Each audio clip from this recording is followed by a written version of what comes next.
Hello everyone! I-share ko ngayon sa inyo ang trip namin sa Atok Bigan. Kasama ko ngayon yung cousin ko si Lynn. Nandito kami sa Rojas City Airport. Nag-aantay ng flight namin around 2 o'clock. Medyo na-delay lang siya ngayon. Paakyat na kami ngayon sa plane.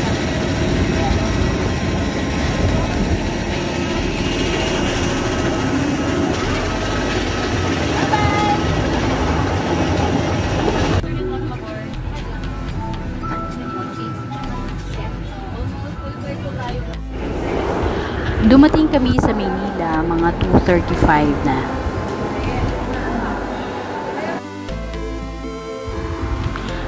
Dumaan kami sa Baclaran Church, nagsimba kami, at dito na rin na-meet namin yung pamangkin namin na si Joanne. Kasama rin namin. Andito kami ngayon sa Joy Bus Terminal sa Pasay. Ang kinuha naming trip ay 9 PM.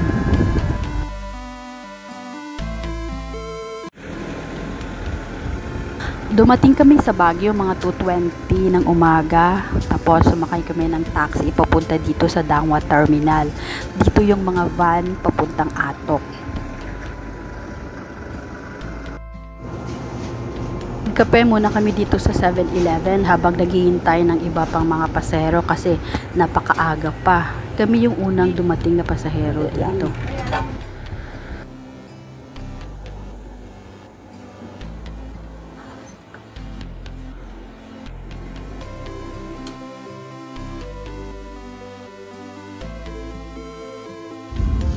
Mga 3:50 AM, nag-travel na kami papuntang Atok.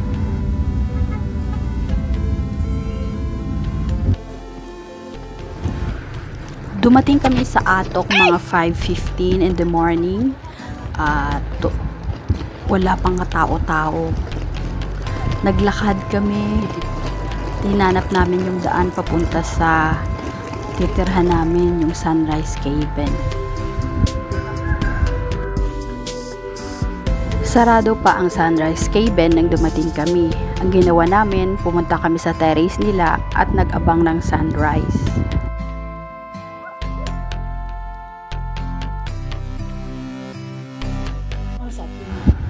Napakaganda ng sunrise na makikita dito sa terrace ng Sunrise Cabin.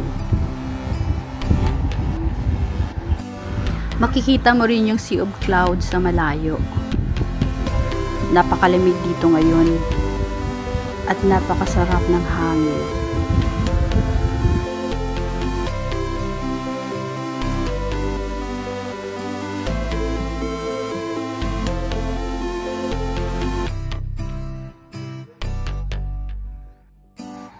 Posing, picture. Ito yung harap ng Sunrise Cabin. 2 PM pa kasi yung check-in time nila, kaya pinayagan na rin kami. Iwan yung gamit namin. Posing ulit. Picture.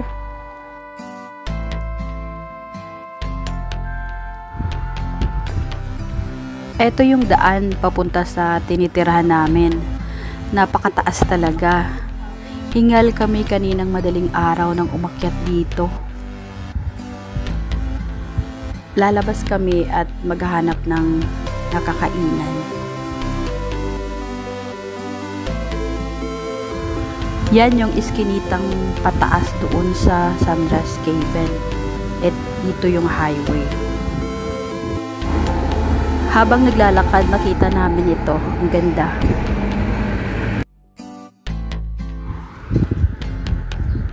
Yung dinadaanan namin pataas. Buti na lang umaga, hindi ba masyadong ingal. Ayan yung public market nila.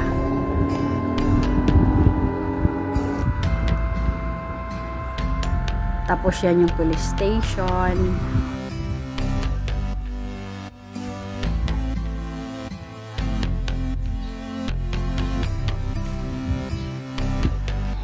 Yan yung tourist assistance and mini museum building nila. Yung tourist information, wala pang tao kasi maaga pa. Marusan's Eatery yung nakita namin na pwede kaming kumain. Dito pala ang lugar din ng paradahan ng van papuntang Baguio. Ayan.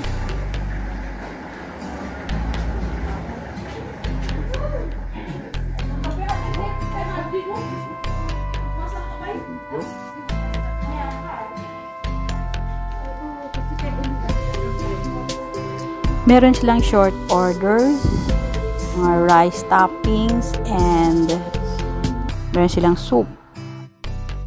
Ang kinain namin ay fried rice toppings at egg soup.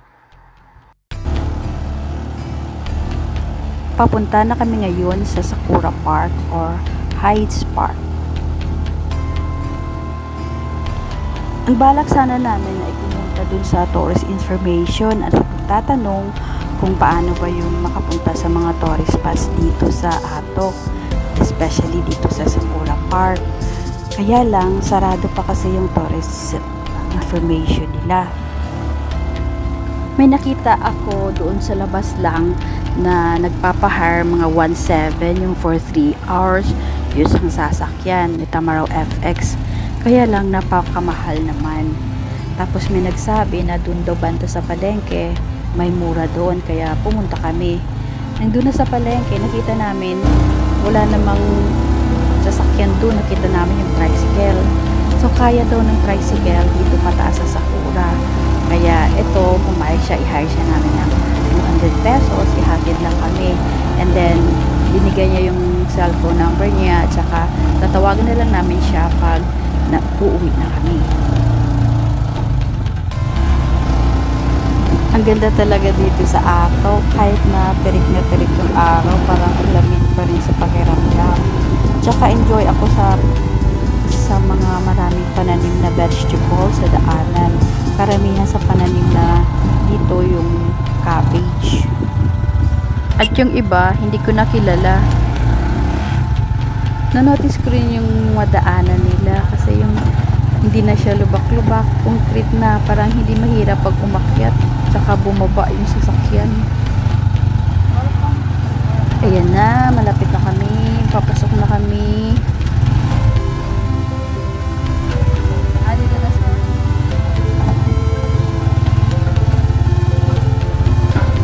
Andito na kami sa Sakura Park or Heights Park. Mga 7:45 AM po kami dumating.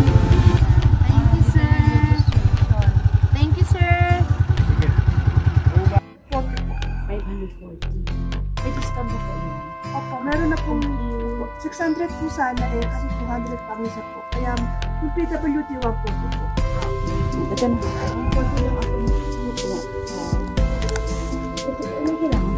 Ay, baka. Ito, may change kayo, ma'am?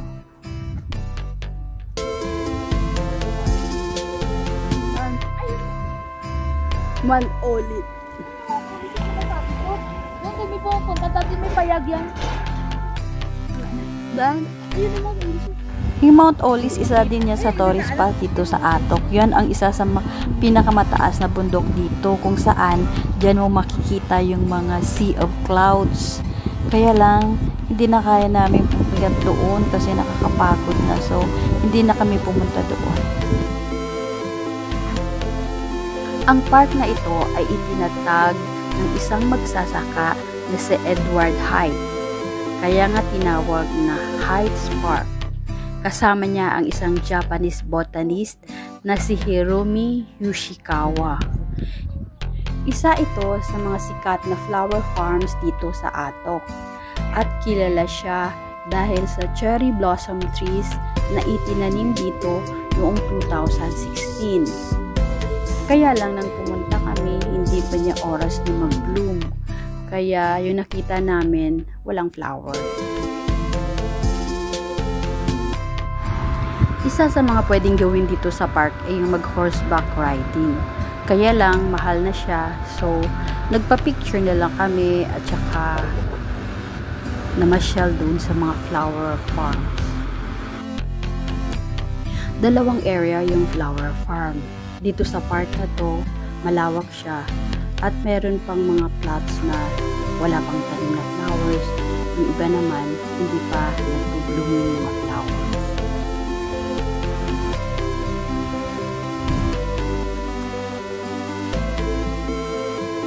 Lavender ay isa sa mga kilala kong tanim dito kasi sa amoy.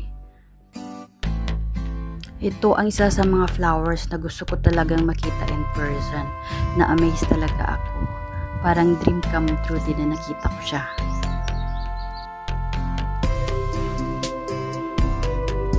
Ito naman yung kabilang part ng park. Hindi siya malawak gaya ng sa kabila, pero mas marami siyang flowers na tumutubo na dito at nag-bloom. Dito makikita yung maraming cherry blossom trees na wala pang flowers.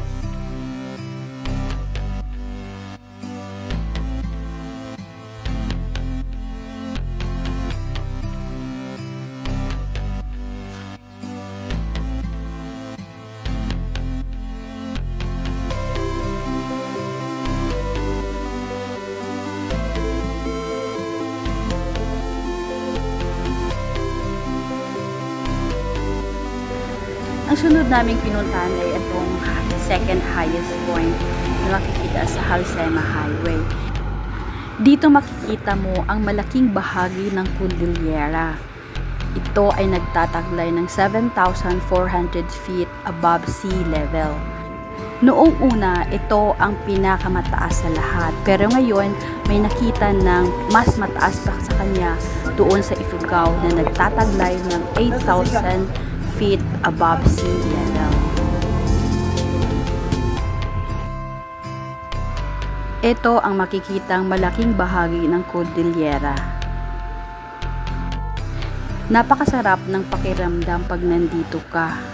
Ang sarap ng hangin. At parang ang taas-taas mo na rin.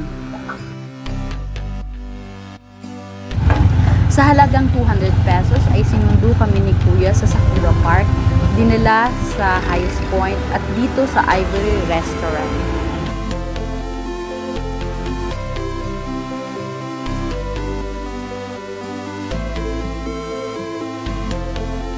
Ang in-order namin dito ay chop suey, Ivory special rice, and fried rice lechon.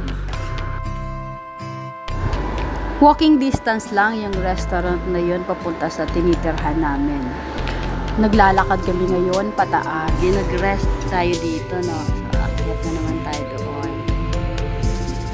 Sige, rest. Ang paa ko na, pagod na, pero masaya. Okay, akyat tayo. Akyat na naman kami ulit. Sakit na ng dibdib namin. Tingnan mo ang taas-taas ng nilakad. Meron pa mataas pa doon. Ayan. 1:30 po ng hapon ngayon. Lalakad kami sa init. Yung kasama namin si Joanne nandun na nauna. Understandable naman yun kasi mas bata siya sa amin. Nakapag-check-in na rin kami. Ito yung room namin sa taas, sa attic. 1,500 ito. Good for 2 to 3 persons. Meron 1 single bed and 1 double bed. Dalawa ang room dito sa taas. Dalawa rin sa baba. May common kitchen and common CR. Ito yung 5:30 PM view sa tinitirhan namin.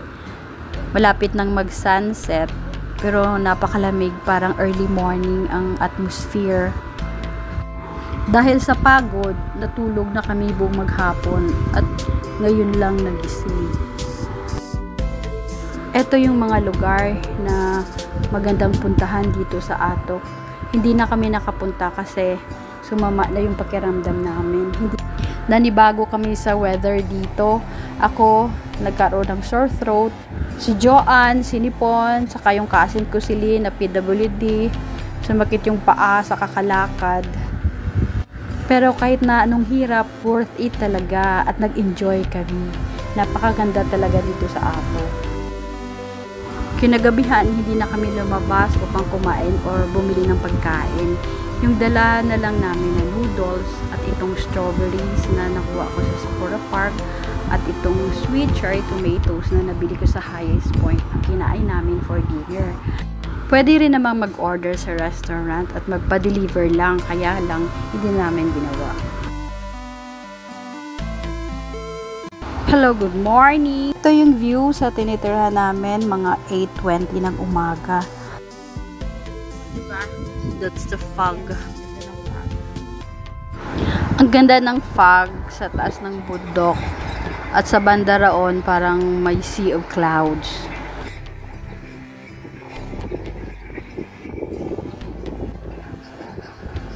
Ang susunod naming pupuntahan ngayon ay ang Northern Blossom. After breakfast, nag-ready na kami for check-out. Dadalhin na lang namin yung mga gamit namin kaagad para hindi na kami aakyat ulit dito. 5 minutes walk lang ang Northern Blossom sa tinitirhan namin. Kaya naglakad na lang kami.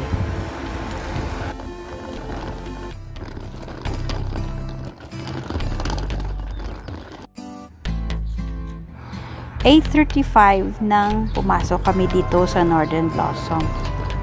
Close ito kung Sunday, nang pumunta kami ay Monday. Nagbayad muna kami dito ng environmental fee na 50 pesos at yung PWD 40 pesos. Ang PWD, tapos dalawang regular.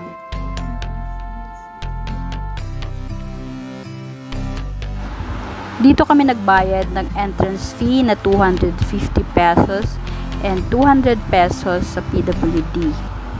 Merong free coffee and bread sa exit ng farm. Dito na rin namin inuwan yung gamit namin. Saan yung entrance mo? Dito, kasi dito.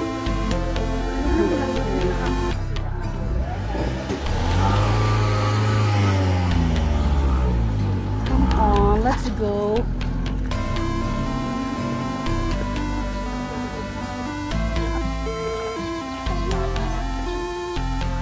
May konting lakad pa pala papasok dito sa farm. At bago pumasok, mayroong orientation. Na-orient na ba kayo sa taas? Hindi pa po. Okay, basta ganito yun. Ako pala si Nanay Cura. One way lang kayo, no? Hindi pwede bumalik dito sa entrance kasi nakakapagod. Nakakahingal. Kasi step-step, flat, step-step, hanggang makarating sa baba. Puro pababa yan. Pag pa-exit naman kayo, puro paakyat naman po papuntang coffee area. Doon niyo po ito makiklaim. Only coffee, limited bread after the tour. Yung coffee is unlimited, yung tinapay minsan lang. Wala din kayong time limit sa farm. Maski arong oras nyo gusto umigsit, nasa inyo na yan. Lahat ng bulaklak na danan, pwedeng hawakan, amuyin, pero hindi pwede pitasin. Sa kalagitnaan ng farm sa baba, yung kalahati ng farm, may makikita kayong may bubong doon. Yun yung resting area at CR.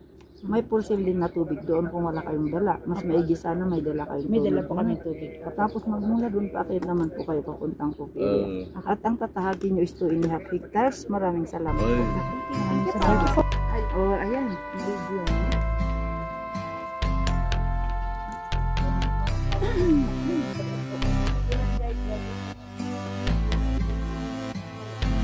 Ito ang bubungad sa iyo pagpasok mo ng flower farm.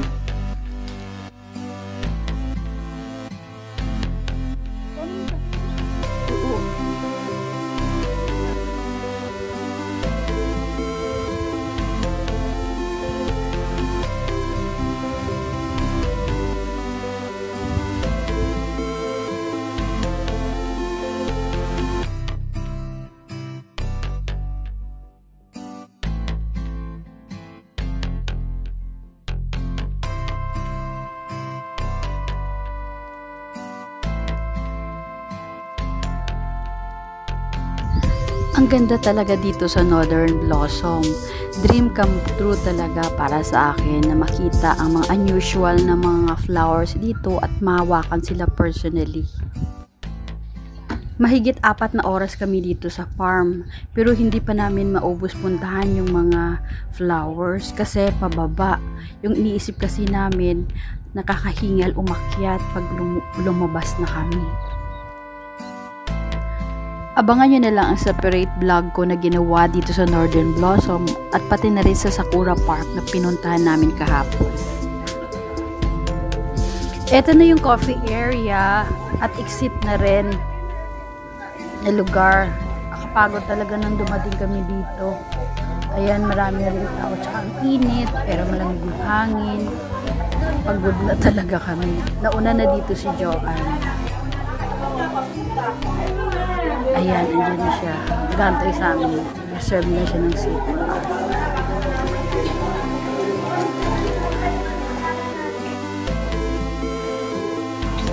Ito ang loob ng coffee shop. Diyan kumukuha ng kape. Unlimited daw yung coffee, pero yung tinapay, once ka lang kumuha.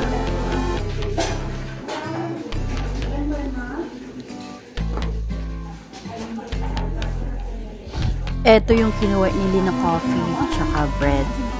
Gutom na gutom talaga kami, at pagod. Pero worth it talaga. Ang ganda-ganda talaga ng mga bulaklak. Palabas na kami ngayon ng farm. Yan ang daanan pataas.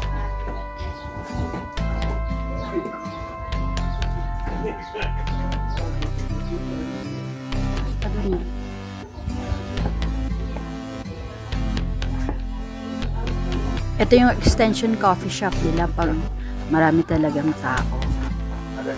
Ayan yung mga tanim, paninda, ang ganda-ganda.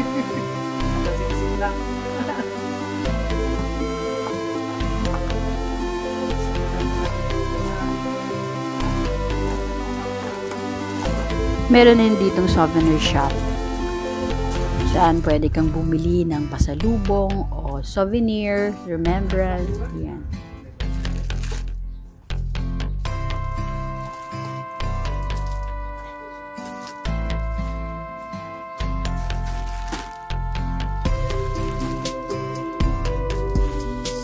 Mga t-shirt, meron din sila. Bumili nga kami. Ito pa yung extension ng coffee shop. Maganda. Cute-cute ng mga tanim.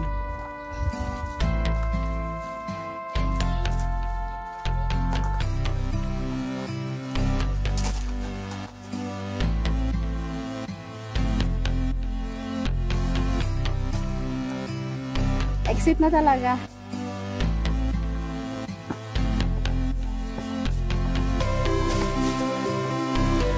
12:40 nang lumabas kami ng farm. Diretso na kami doon sa may sakayan ng van papuntang Baguio. Doon lang sa harap ng Northern Blossom. 1:30 PM umalis ang van pa Baguio. Dumating kami sa Baguio 3:30. Tapos dumiretso kami dito sa Good Taste Restaurant yung malapit sa Burnham Park. Yeah. Ito na yung final lunch namin kasi kanina tinapay lang tsaka kape. Okay na po. 5 o'clock pumunta na kami ng terminal ng bus pauwi ng Maynila. Thank you for watching. Please subscribe to my channel.